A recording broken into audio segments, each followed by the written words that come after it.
Welcome to the Bariatric Nutrition Coach podcast, where we empower you with weight loss surgery, nutrition knowledge, mindset advice, and inspiration so you succeed in your weight and health journey. I'm your host, Jane Stoltz, and I am a bariatric dietitian who has helped over 1,300 people on their weight loss surgery journeys. I'm also a solo mum, lover of long walks while listening to podcasts, partial to a glass of wine, and the ocean is my happy place. Join me as I dive deep into bariatric nutrition and lifestyle topics and deliver them to you in bite-sized, palatable episodes every Monday. Now let's go. Hello and welcome to this week's episode of the Bariatric Nutrition Coach podcast. And today I want to talk about lactose intolerance after bariatric surgery.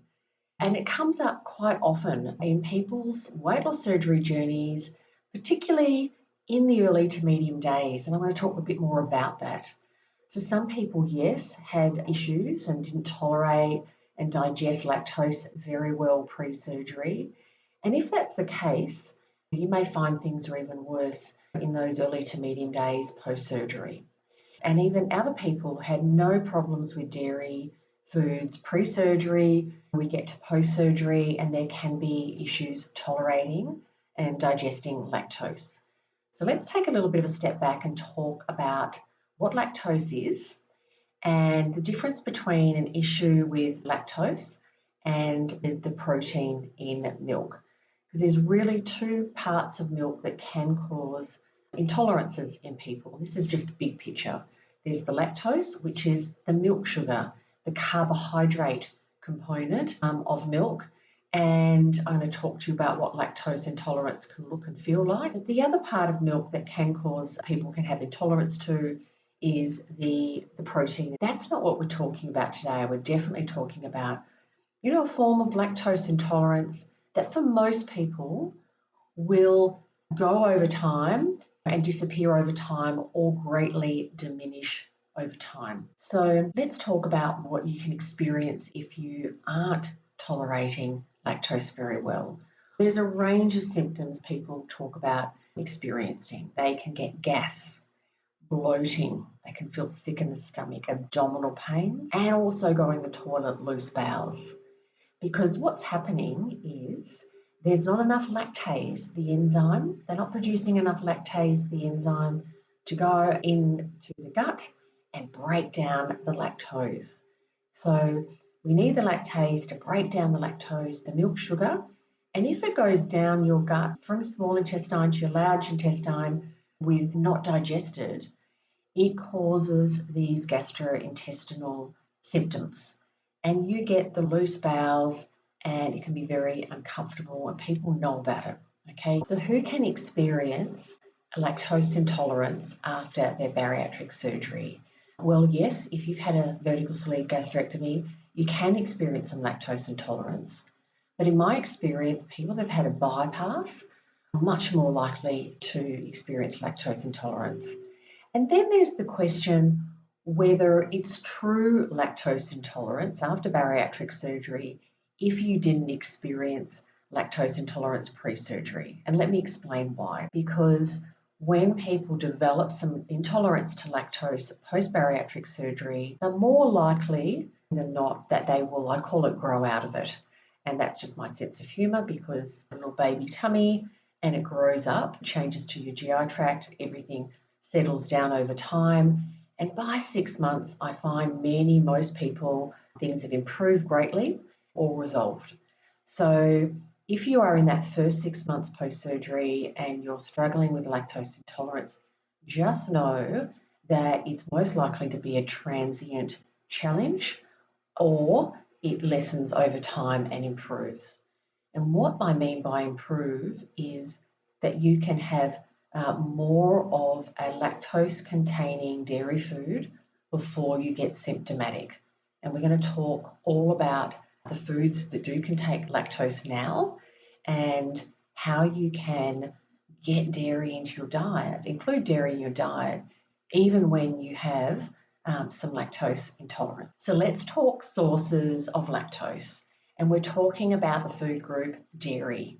So all dairy foods will have some level of lactose in them, but a really good way to look at dairy foods is that the more processed a dairy food is, the less lactose it has, because through of being processed, lactose diminishes. So milk is the dairy food that will have the greatest amount of lactose in it.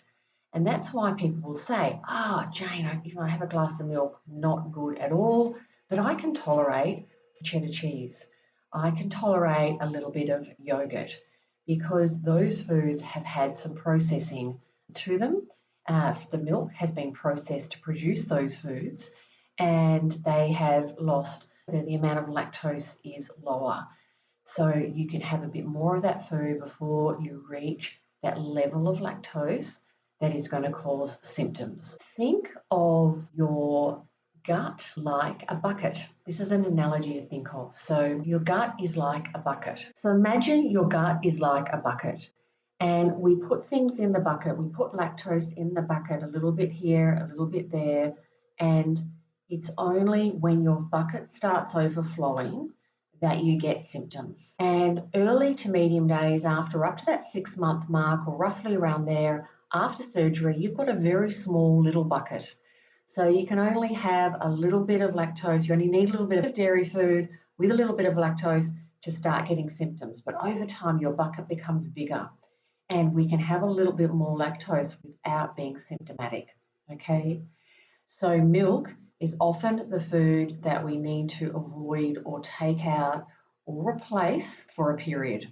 And I'm going to talk to you about alternatives to dairy milk. What often can stay in the diet, even when there is some form of lactose intolerance, is the hard cheeses, the cheddar cheeses, because they have very little lactose. Also, some whey protein isolate powders, some WPI powders, have lactose in them, but very small amounts. So even if somebody, you may not tolerate full milk and some things like that, so you may not tolerate full milk, but something like a whey protein isolate powder with a little bit of lactose in can be fine. Products can't label themselves as lactose free unless it's actually lactose free, like zero lactose.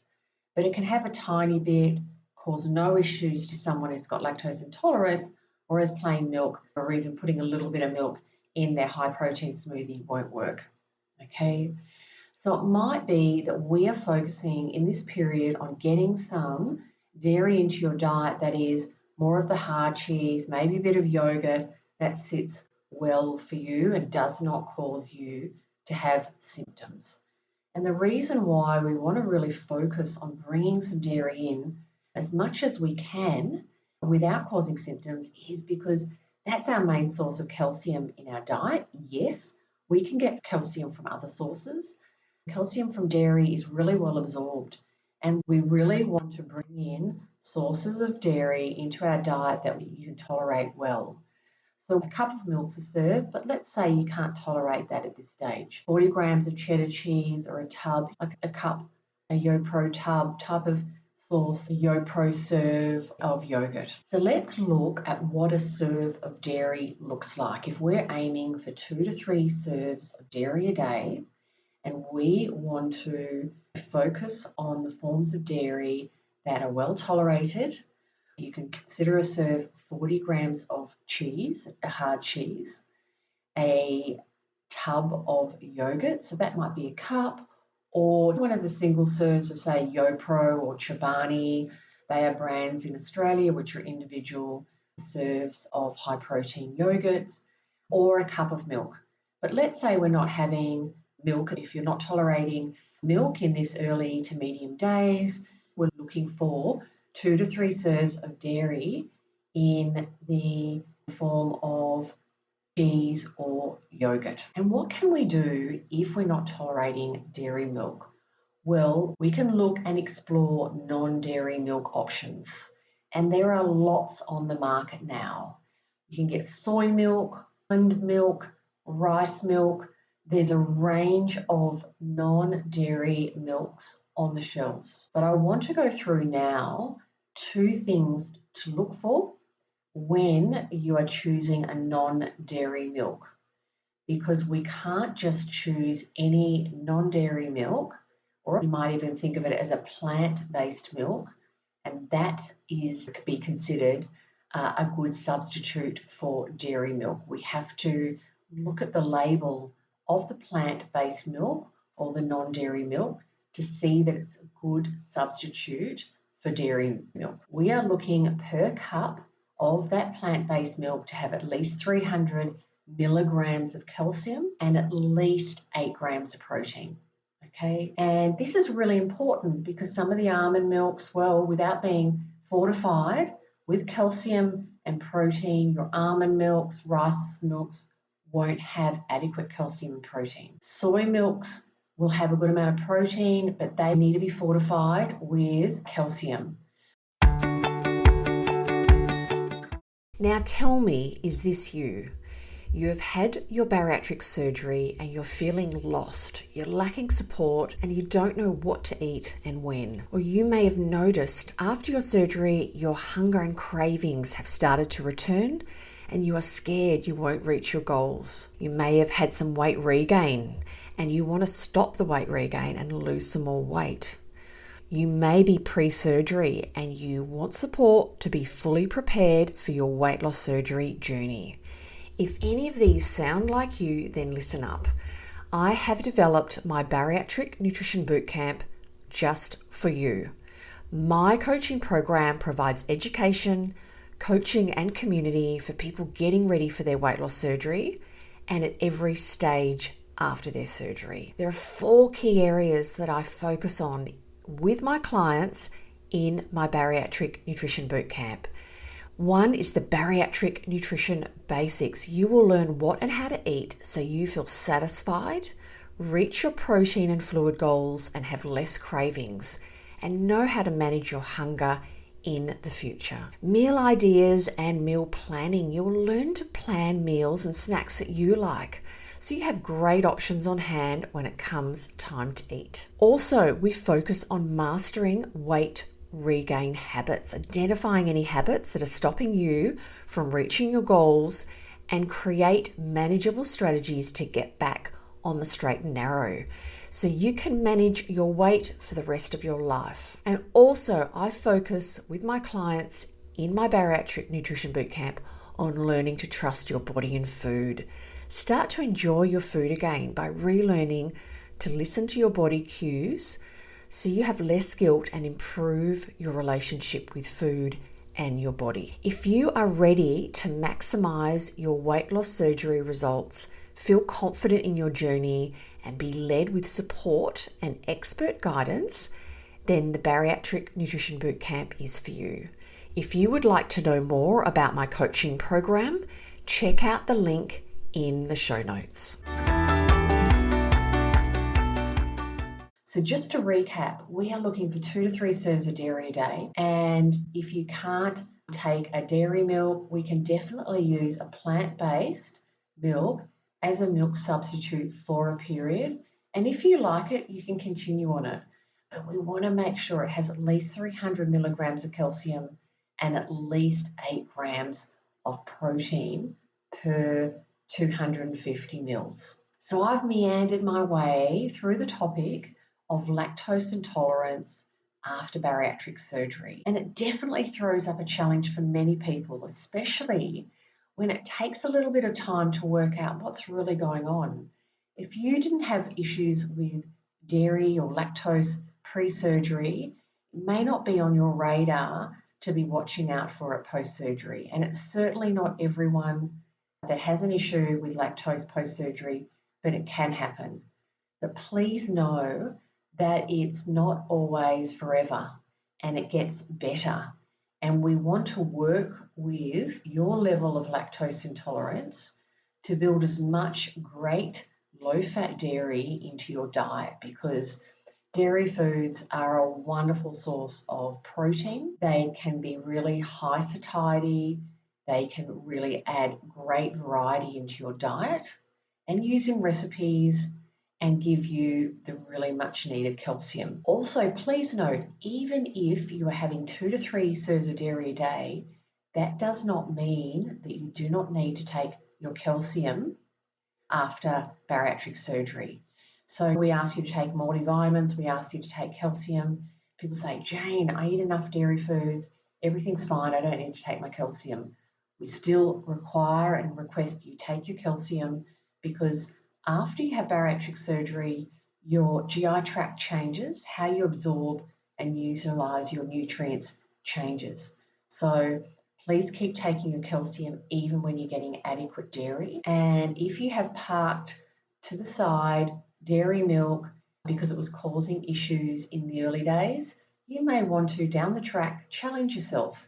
Have a small amount one day, the next day have a little bit more, and see if your tolerance to lactose has increased over the months after your bariatric surgery. Thank you so much for listening to this podcast. I really appreciate your support, and I am really focused on providing you the education, the encouragement that you need in your weight loss surgery journey as a bariatric dietitian. I would love you to go into the show notes and you can check out the link, Ask Jane.